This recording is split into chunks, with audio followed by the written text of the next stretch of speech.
Voter card verification নিয়ে বড়সড় update আপনাদের জন্য। কাগজ ছাড়াই এসআইআর হবে, কাদের কোনো কাগজ লাগবে না, কিভাবে প্রমাণ করবেন আপনি ভারতীয়।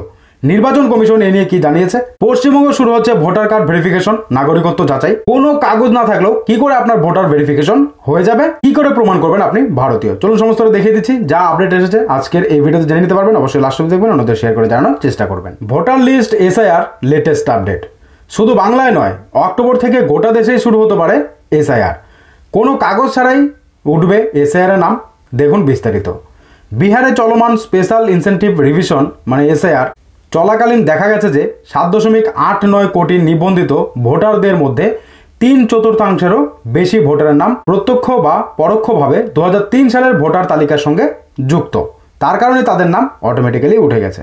সারা দেশে ভোটার তালিকা আরো নির্ভুল করার জন্য নির্বাচন কমিশন বিহার মডেল গ্রহণের প্রস্তুতি নিচ্ছে। মানে বিহারে যেভাবে এসআইআর হয়েছে সারা ভারত জুড়ে সেভাবেই প্রস্তুতি নিচ্ছে, সেভাবেই হবে। কমিশন বুধবার সমস্ত রাজ্য ও কেন্দ্রশাসিত অঞ্চলের মুখ্য নির্বাচনী আধিকারিকদের সঙ্গেও বৈঠক করে। ঠিক আছে, প্রতিটি রাজ্যকে তাদের আগের স্পেশাল ইনসেন্টিভ রিভিশন তালিকার সঙ্গে বর্তমান ভোটার তালিকায় মিলিয়ে দেখতে বলা হয়েছে। এই আবহে শুধু বাংলা নয়, গোটা দেশেই হবে এসআইআর।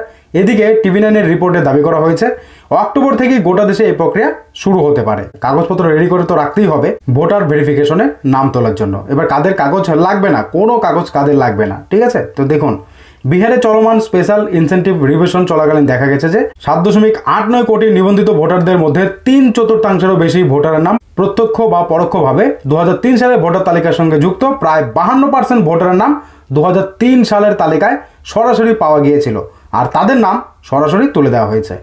এবার প্রায় 25% ভোটারকে তাদের বাবা মা বা পরিবারের সদস্যের নামের মাধ্যমে তালিকার সঙ্গে যুক্ত করা হয়। তো বুঝতে পারছেন, যাদের বাবা মায়ের নাম 2003 সালে রয়েছে তাদের নাম কিন্তু তাদের সন্তানদের নাম অটোমেটিক্যালি তাদেরও তুলে দেওয়া হয়েছে। তো এক্ষেত্রে আপনি বুঝতে পারছেন কোনো রকম চিন্তা করার প্রয়োজন নেই। পশ্চিমবঙ্গ একই হবে, সারা দেশে একই হবে। প্রায় 25% ভোটারকে তাদের বাবা মা বা পরিবারের সদস্যদের নামের মাধ্যমে তালিকার সঙ্গে যুক্ত করা হয়।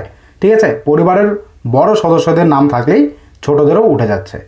এই পরিসংখ্যান উপস্থাপন করে বিহারের প্রধান নির্বাচনী কর্মকর্তা বিনোদ সিং গুঞ্জিয়াল বলেছিলেন যে পরিবারের তালিকার সাহায্যে 2003 সালের তালিকায় বিপুল সংখ্যক ভোটার যুক্ত হয়েছেন বিহারে, এখন বিহারের চূড়ান্ত ভোটার তালিকা 30 সেপ্টেম্বর প্রকাশিত হবে।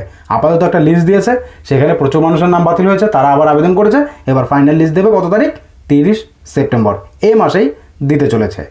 কমিশন গত 24 জুন আদেশ দিয়ে জানিয়েছিল 2003 সালের পর বিহারের ভোটার তালিকায় অন্তর্ভুক্ত সকলকে তাদের জন্ম তারিখ, জন্মস্থান প্রমাণ করে নথি জমা দিতে হবে। এমন নথি জমা দিতে হবে। 1987 সালের 1 জুলাইয়ের পরে জন্মগ্রহণকারী ভোটারদেরও তাদের পিতামাতার নথি সরবরাহ করতে বলা হয়েছিল। এটা নাগরিকত্ব আইন 1965 বিধানগুলির সাথে সামঞ্জস্যপূর্ণ। একইভাবে পশ্চিমবঙ্গে এসআইআর শুরু হলে 2002 সালের ভোটার তালিকার ভিত্তিতেই যাচাই করা হবে, নাম তোলা হবে। তো যাদের 2002 সালে ভোটার লিস্টে নাম আছে তাদের তো উঠবেই, তার সাথে সাথে তাদের যে ছোটদের বাড়ি যে ছোটরা রয়েছে তাদেরও নাম কিন্তু তোলা হবে। যাদের 2002 সালের লিস্টে নাম নেই তাদের কাগজপত্র দেখাতে হবে, এবং যাদের বাড়ির কারোর 2002 সালের লিস্টে নাম রয়েছে তাদের কিন্তু সেই লিস্ট এবং তার বাবা মার তো ভোটার ফটো, আধার কার্ড এবং অন্যান্য ডকুমেন্ট রয়েছে, সেই সমস্ত ডকুমেন্ট দিয়ে কিন্তু তাদের হয়ে যাচ্ছে। ঠিক আছে, তাদের সন্তানদের বার্থ সার্টিফিকেট না থাকলেও কিন্তু তারা নাম তুলতে পারবে, কোনো কাগজপত্র না থাকলেও তুলতে পারবে তাদের বাবা মার ডকুমেন্ট দিয়ে। তবে সে ভোটারের পিতামাতার কাগজপত্র ঠিক থাকলে, 2003 সালে ভোটার লিস্টে নাম থাকলে কোনো কাগজ জমা দেওয়ার উদ্বিগ্ন হতে হচ্ছে না। তাদের সন্তানদের নাম সংশোধিত ভোটার তালিকায় তোলা হবে। ঠিক আছে, তাদের নাম কিন্তু তুলে দেওয়া হবে। তো সেইভাবে একইভাবে কিন্তু পশ্চিমবঙ্গেও হচ্ছে। ঠিক আছে, তো সেক্ষেত্রে এভাবে যদি হয় তাহলে কিন্তু তাদের আর টেনশন নেই। টেনশন কাদের? যাদের কাছে কোনো কাগজপত্র নেই, যাদের 2002 সালের লিস্টে নাম নেই। এবার কারোর না কারোর বাড়ির তো 2003 সালের লিস্টে নাম থাকবেই, তাই না? 2002 সালের লিস্টে বাড়ির একজনের না একজনের তো নাম থাকবে। তো সেক্ষেত্রে একজনের থাকলেই হলো। এবার যাদের নেই তাদেরই হচ্ছে সমস্যা। তো কী কী ডকুমেন্ট লাগবে অলরেডি কিন্তু আমরা ভিডিও দিয়েছি, চ্যানেলে ভিজিট করে দেখে নিতে পারেন।